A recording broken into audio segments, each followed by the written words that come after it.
Welcome back to another episode of The Potential Project. I'm your host, Sean Calhoun, and I thank you for joining me again this week for another talk.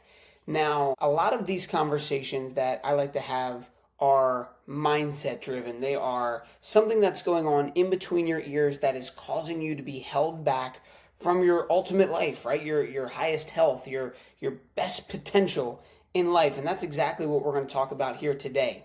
Now, at the end, I always like to give actionable steps, but the reason why I like to talk about mindset so much is because if your thoughts, your mindset is not in the right place, then it will not be congruent with action steps that lead to success in your life and in your health. So we need to address this at the forefront of every conversation and make sure that our mind is always in the right place.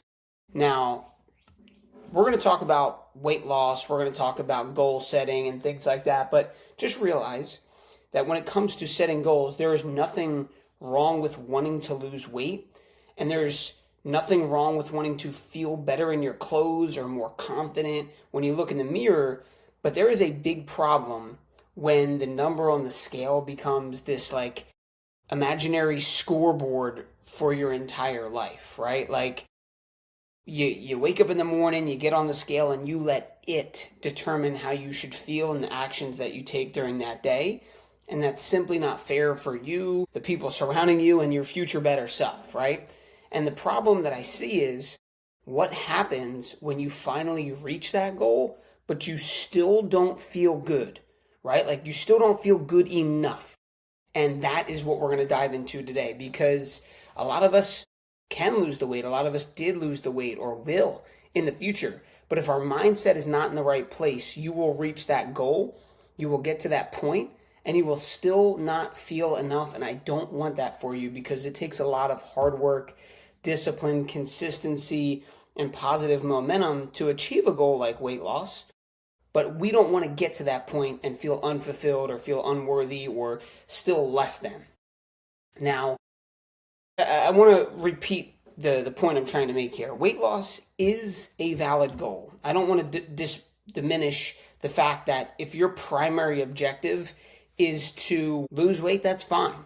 You know, I talk to hundreds and hundreds of people, and underneath a lot of what they're trying to do is really lose weight. A lot of people will say it in different ways. They'll say, I want to be healthy. And I'll ask them, what does that mean to you? Like, we get a couple layers deeper, and they get down to the point where they want to lose weight enough to feel good when they put on their clothes and see themselves in the mirror. Like, again, it's not that losing weight is, a in vain, or that it's just all about the looks. It does come with a lot of good things, a lot of positive side effects, but it's not totally a huge problem that that's your goal, right? Because many women want to lose weight because they want to feel more comfortable in their bodies. They want to have more energy, improve their overall health, and just feel like themselves again. That's a big one, as I talk to a lot of people who say, I don't feel like myself anymore. And that's completely reasonable, right? The issue is not the goal that you have. The issue is when the weight loss becomes the only goal and the only way to measure your progress. See what I'm saying here? Like you're allowed to want to lose weight, but you don't have to put your life on hold until the number on the scale gives you permission to feel good about yourself. There is nothing good about stepping on a scale, looking at the number, and letting it determine how you should feel, what your identity should be, and how you show up in the world.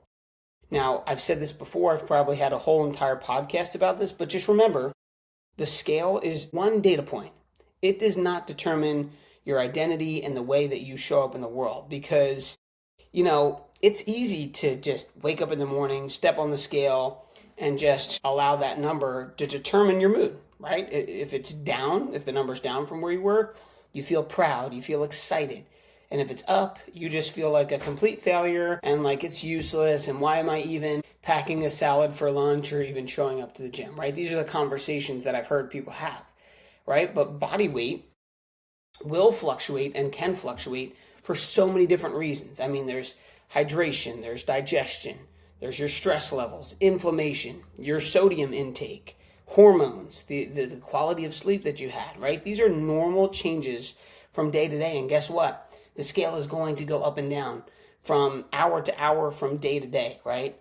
And that scale it's useful information, but it should never come from judgment of your worth and your identity, right? You can use the number on the scale to track. Maybe you hop on the scale once a day and you track the number, and you do that over the course of weeks and months, and you can see the fluctuations and the trends over a longer scale, like a macro scale. But if you hop on the scale every once in a while and just look at it and just allow it to tell you who you are as a person, you're not doing yourself any justice, and it's probably not going to lead to consistency down the road, right?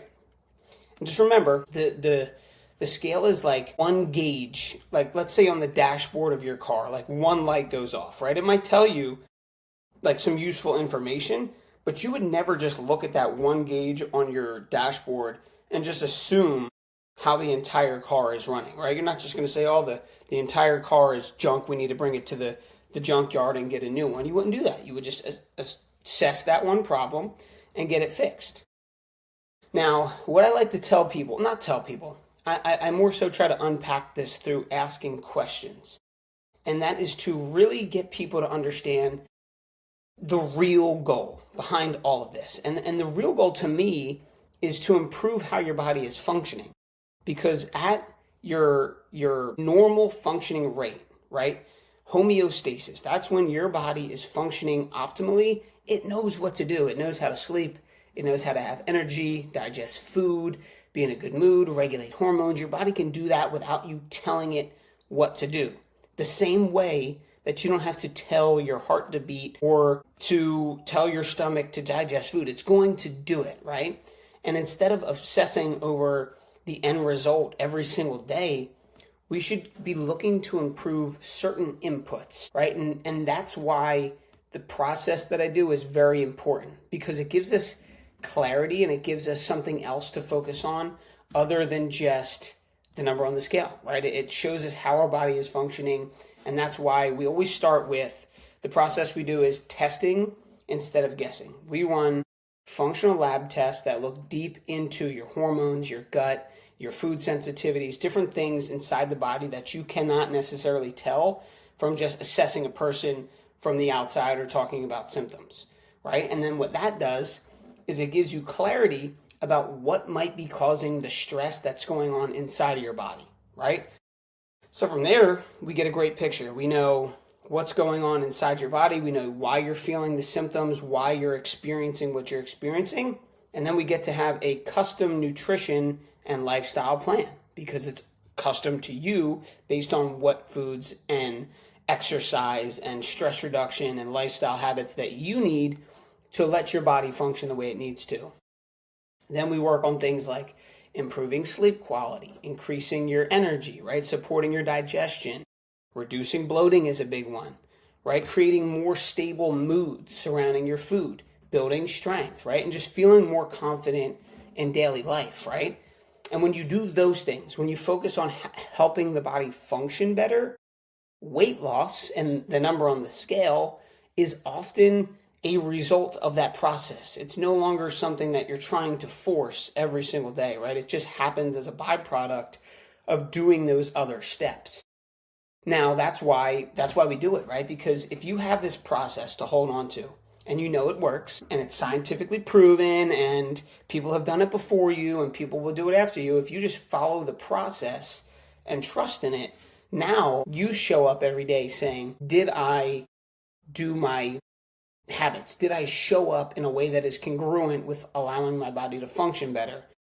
For an example, did I hydrate my body enough with water and minerals? Did I get to bed at a decent time? Did I wake up and get some sunlight? Did I move today, right? Did I eat whole, nutritious foods that are not causing me any inflammation, right? Are you doing these things? And you know if you are or not because they're tangible tasks that you can do. And that's what builds progress. That's what allows your body to function better. Now, instead of asking yourself, did I lose weight this week, right? This is where we get into tracking progress and really seeing momentum build and really acknowledging yourself for the growth that's happening, even if it's not like instantaneously, because none of health building happens instantaneously, right? So instead of asking yourself, did I lose weight this week? I encourage you to start looking at a few different markers, right? Am I sleeping better? Do I have more energy in the afternoon? Am I less bloated after meals? Are my cravings more manageable? Is my digestion becoming more regular? Am I getting stronger? You see where this is going, right? I wrote down these questions because this is what I ask clients, right? Am I recovering more quickly from workouts? Do I feel more calm and more in control? And am I keeping the promises I set out for myself? Those questions right there are so important because guess what they do? They put you back in control of the controllables in your life. If you're doing those things, if you're tracking those markers, that is a trajectory towards bettering your life. And again, like I said before, when you're doing those things and improving those markers, a lot of times after a couple months, couple weeks, whatever it is, the weight is a side effect and that will come off, whether that be from reduced inflammation, fat burning, body recomposition, whatever it is, the weight usually will adjust based on improving those markers, right? And the other thing, right, is when you take back control, it helps you stay motivated long enough and consistent enough to actually get the results that you want. I mean, you may have heard this phrase before, but the best diet is the one that you'll do consistently. The best workout plan is the one you'll do consistently. So we know consistency rules, right? And if you can enjoy what you're doing in the process, you're going to do it longer. But also, if you're in control of the things and you've convinced yourself that you are, then you'll do them longer and you'll build more motivation and more confidence. So let me give you an example. If your goal is to lose weight and every day you get on the scale and you look at it and it fluctuates because of the reasons why I told you before, that leaves you on a roller coaster of emotion and you're saying, one day you feel good, one day you don't, one day you're motivated, one day you're pissed, so on and so forth, right? That is not a fun way to live every day. On the other hand, we flip it. And we have our set of reasonable but challenging lifestyle habits, right? Like everything is going to be customized to you, or should be, and you're in control of those. Meaning, I got to bed at this time. I had this many grams of protein. I had this much water. I got this many steps. Whatever it is, it's something that you are physically in control of doing. That changes the game because now you can wake up and say, okay, there's 3 things that I need to do today in order to, take care of myself and move towards my body functioning better and feeling better. I did those. So when you lay your head on your pillow at night, you can go to sleep knowing that, hey, I may not be where I want to be today, but I took that step forward and I'm starting to feel better because I'm feeling my energy, my strength, my sleep, all of those things are improving. So it's a double-edged sword. You build confidence because you take back control and you start measuring things that are actually tied to the action steps that you're doing, right? Now that is where you start to build serious momentum and serious confidence in yourself, enabling you to be consistent over time. Now there's a trap that comes with all this, and it's the reason why I wanted to talk about weight being your ultimate goal, because I've been here before and I'm sure I'm still acting like this in some ways and that you might relate to it, but it's this dangerous trap of never feeling good enough. Or another way of putting it is you are in the gap versus the gain. It's a good book. You should read it. But the way this goes, right, is a conversation like this. Like, once I lose 10 pounds, then I'll feel confident. But then what happens is you lose the 10 pounds and then immediately you decide that it really needs to be 15 pounds, right? Then after that, you lose 15 pounds. Then you say, now it needs to be another part of my body that I need to tone up, my arms or my glutes, and then another, right? And this finish line, it just keeps moving. It just keeps changing and moving because the real issue you're dealing with was never just a physical thing, right? I was talking to a client, and this was just something that got brought up, and it kind of sparked this whole entire episode because she was telling me about a celebrity who underwent cosmetic surgery. They wanted to improve the size of their butt, whatever. I don't know the details, and I'm not going to try to tell you specifically about this woman's life, but it was a female celebrity. She got cosmetic surgery. But then you kind of get addicted to that feeling, and you like the way the change feels. So then she went and got another and another. And 2 led into 3, led into 4. And I think she was somewhere around 14 to 15 surgery, in the teens of surgeries, and in the surplus of $500,000 spent on cosmetically changing her body because she got the procedure done and still never thought it was enough. Again, it's not a physical thing, it's a mental thing that we're dealing with. That's why we're talking about this. And so what happened was, after all those surgeries, she started to have negative health effects and symptoms because the silicone and the things that she was putting in her body was not responding well and is now in her bloodstream, affecting her metabolism. All types of things were happening, and she was wanting to go reverse it and is having a really hard time reversing all of those surgeries, and now deals with negative side effects. That's an extreme example, right? And I'm not saying that you're someone who's about to go spend $500,000 on surgeries. But what I am saying is, if your mindset is the same and you think that what you want is to lose 10 pounds, ask yourself, what is it that you really want? Do you want to have energy? Do you want to have confidence? Do you want to feel strong? Because you can achieve all of those things within your control rather than letting the number determine if you're that person or not. Because I promise you, if that's your mindset, you will and can lose that 10 pounds.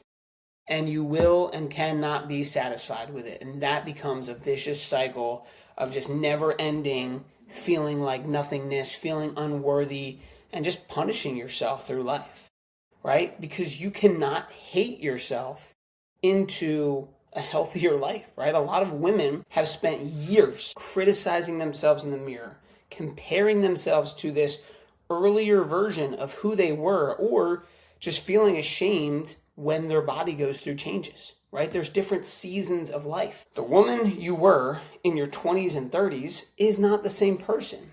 That your body's not the same, your mindset's not the same. Nothing about you is the same. So we can't treat ourselves in a way that we shame ourselves if that's the case, right? Because shame is not a sustainable strategy, right?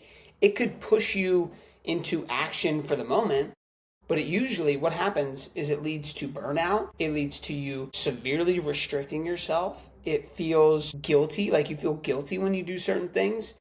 And it leads to these cycles of just always starting over and over. And that is, again, that is like punishment. You are putting yourself through a state of suffering for what, right? Like you're doing it not on purpose, but you're doing it to yourself. No one else is doing this.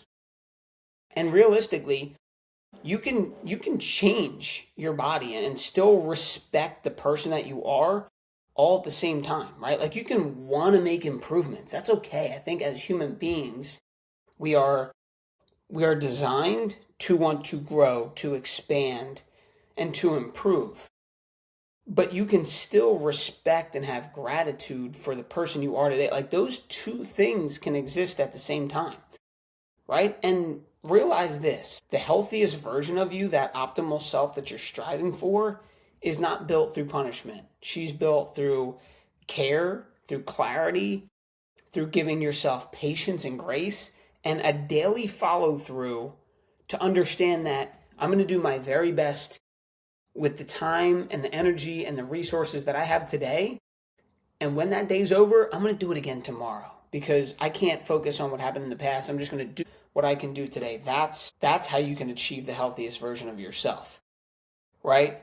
So we want to shift the goal from fixing yourself to supporting yourself. That's a much healthier, much more reasonable way to approach yourself. So in the terms of how you talk to yourself, think about it like this. So you're shifting from saying, I need to lose weight because I hate the way I look, to I want to take care of my body because I deserve to feel better. Or instead of I need to work out because I ate too much, you could try I want to move my body because strength, energy, and mobility are important to me, right? Or instead of saying I'm failing because the number on the scale didn't go down, to what feedback is my body trying to tell me and give me, and what can I learn from it, right? These symptoms that we're experiencing, and even the fluctuating number on the scale, these are messages. These are things that we can interpret and study and make adjustments accordingly, right? So something practical that you can do, right, is that each week you can rate yourself on a scale of 1 to 10 for certain categories. Again, this is what I like to do with clients, and it's important because, again, you're taking the focus away from the scale and onto the things that really matter the most, right? I have a list of them here, right? So it's, again, rank yourself on a scale of 1 to 10 throughout the entire week on these categories: your sleep, your energy, your digestion, bloating, your mood, your cravings, your strength, your stress levels, your consistency with your daily habits, and confidence in how you are showing up. Right now, that was a lot. Maybe you do a couple of them just to start, but it's you're getting the point here. Is you're giving yourself a sliding scale of 1 to 10. How well are you doing in those areas? If sleep is a 3, or you're seeing a trend across a couple of them that are really, really low, well then guess what? Now you have action steps, or at least a focus on what you can start to improve, right? If your digestion's really bad, let's say, and that you rated that like a 3 out of 10, the other ones are like an 8 out of 10, and you're like, digestion's really a struggle for me. Well, maybe you Google, or, if you reach out to me, I can give you some tips or whatever it is, and you say, how can I improve my digestion? One thing that I like to do is eat in a calm environment. Make sure you chew your food properly. I like to have apple cider vinegar diluted in some water in the mornings, or before a meal that involves a lot of carbs. You can go for a walk after your meals. Like, these are all things that you can do today for free to improve your digestion. And then all of a sudden, you do that for a couple weeks, and your number went from a 3 out of 10 to a 6 out of 10. And boom, your life starts to improve. And this is a compounding, never-ending cycle, but this is where our focus is going instead of the scale, right? And again, you can still choose your weight or track your weight if you choose to, but it's not the focal point, and it's not the one data point that is mattering the most, right? We're looking at a much larger picture. And just remember that, like, again, losing weight is not it's not a shallow goal. It's not something that's wrong. And it is 100% possible. Like, people lose weight all the time. But your health cannot just be shrunken and reduced to that number on the scale. The deeper goal is to build a body that functions better, a life that feels better, and more importantly, a relationship with yourself that doesn't fall apart every time that the scale or the number on the scale doesn't correlate with what you think it should be, right? Because if you don't learn to respect yourself during the process, no number on that scale will ever feel like enough. So, guys, I hope this resonated with you. I hope that you're able to take this and do some of those actionable items, or shift your mindset to focus on some different parts of your health and your life, and carry that forward. And if this resonated with you, take action on it, share it with a friend, or don't. But either way, I thank you for listening, and I hope that you keep showing up week after week to listen to what I have to say and taking some action to better yourself over the long haul, guys. I will see you next week. Hey, thanks for spending some time with me on today's episode. I hope you got a ton of value from it. If we're not connected on Instagram yet, let's change that. Hit me up at Sean Calhoun _. That's SEAN Calhoun _. Shoot me a DM. Let me know what you think of the show, or if you got any questions about how to level up your health. I'd love to hear from you. Thanks for tuning in. I'll see you on the next episode.